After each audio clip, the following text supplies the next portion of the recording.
she was just tired. As I was about to get up, my mom came into the room again. She said the exact same thing that she had said 10 seconds ago, but this time her eyes were filled with love. Her presence felt comforting. I told her that she had just come into my room and told me to get up. Her response was this: "Alyssa, I'm just getting up. This is the first time that I'm coming into your room this morning." I immediately realized that that wasn't my mom who initially talked to me. We moved out of the house 5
so many years, the door swelled up and would no longer close.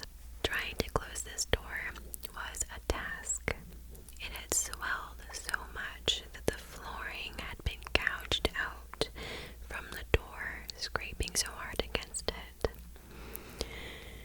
Now, for the story. Roger, myself, and 2 other friends are playing around with a Ouija board in the dark. After about 15 minutes of goofing off, Roger's mother called him up for dinner. He doesn't go. More shenanigans ensue for maybe 5 to 10 minutes, and then Roger's mother gets heated. We can now hear her stomping across the house above us. She gets to the stairwell and screams, "Roger, get your ass up here for dinner right now." Roger responds, Okay, give me 2 more minutes." His mother responds, "Don't just stand there at the foot of the stairs. Get up here now." Now here's the problem. We are roughly 15 to 20 feet from the door. There is no way that Roger's mother can see us. Roger exclaims, "We are sitting at the bar." And the moment the word bar leaves Roger's mouth, the door that nobody could close slams shut with a purpose. The 4 of us immediately went from joking around to screaming and panic. As we couldn't open the door, it was stuck. Roger's dad had to jump in through the basement window and had to kick the door open. I never went back to Roger's house. Something about this gives me creeps more than other stories, because whether or not you believe in paranormal, there's almost this unwritten rule or consensus that Ouija boards are very dangerous, very scary things, right? And I remember I had a Ouija board for a short time when I was younger. My mom got it for me for a Halloween party I was having. And there was one girl at my party who didn't want us to play with it, and she kept saying, "Things can come through. Things can come through it from the other world." And we were so young, we didn't believe her. But again, it kind of goes along with Alyssa's story, because Roger's mom obviously thought she was looking right at Roger from the top of the stairs. So does that mean something came through and it was posing as Roger, or it was a doppelganger? I don't know. But as an adult, I will not play with a Ouija board. I don't know if it's real or not, but they freak me out too much. We were playing with a Ouija board, and I thought my friend was moving the thing, I don't know what they're called, the little triangle. So I challenged the ghost to show itself outside of the game. I said, "Do something else. Run up and down the stairs or do something." We were in the basement and instantly heard loud, angry thumping on the stairs, stomping on the stairs. Nothing was there when we looked. Eventually, we ran upstairs and we asked the rest of the family if they had come down the stairs, making all that racket. When they said no,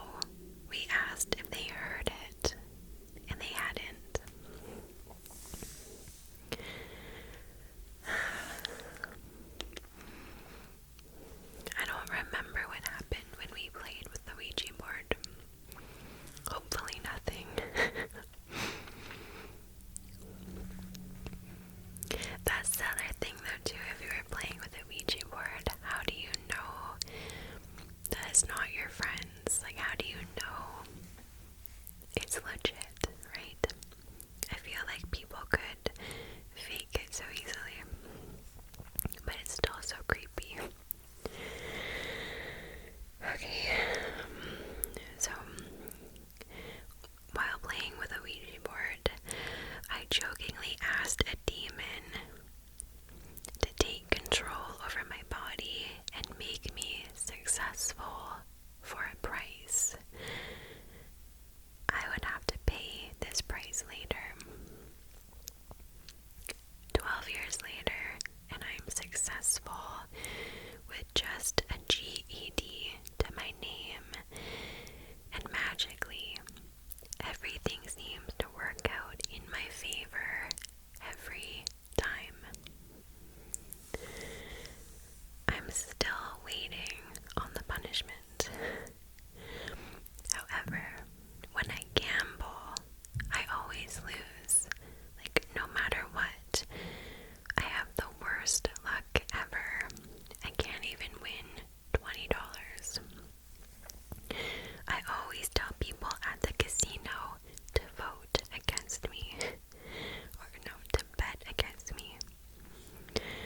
I watch them constantly win hundreds every time I say this. I'm hoping that that was the determined price that I had to pay. A gambling curse. Otherwise, I am mortified of the price that I'll have to pay in the future. I don't know what to think about that one. Like, I'm a big believer in ghosts. I believe in something. I don't know exactly what, but I believe in something. And I don't know, I think I'm very superstitious about that kind of thing, like making deals or promises in my head like that. Like, I don't know, even though I know it's probably not real, I'm superstitious enough that I wouldn't do that. No way in hell. Okay, moving on. So, there were 4 of us. I was around 16 or 17 years old when my friend came over and showed us the Ouija board they had just found at a garage sale. Super cliche, I know, but we were all stoked to try it out. Went to my basement and started to set everything up. My basement had a dividing curtain to the laundry area. If you were near the laundry machines, you couldn't see the rest of the basement. This is an important fact. I started assuming that I was being messed with, so I stood up and went to the laundry area with a pen and paper. I wrote down the number 18 on this paper where nobody could see me. I then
school.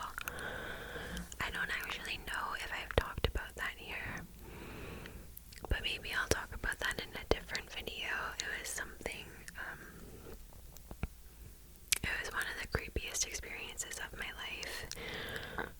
And basically, just like in this story, years after it happened, when I wanted to talk to them about it and be like, remember that creepy thing that happened, they denied it.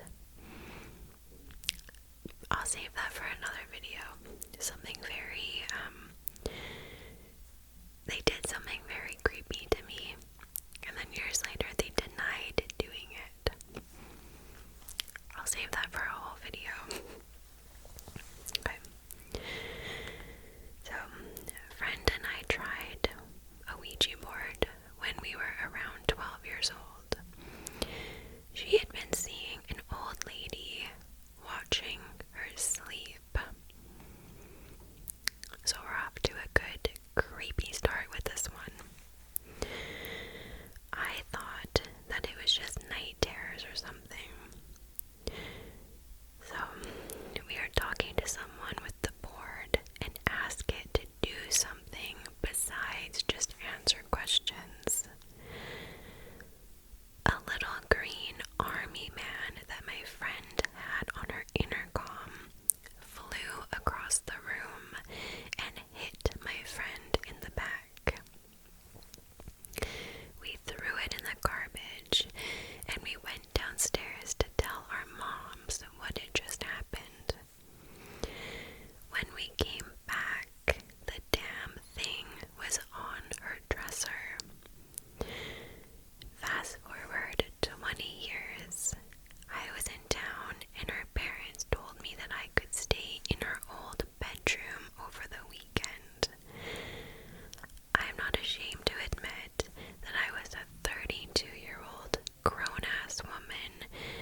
to my floor.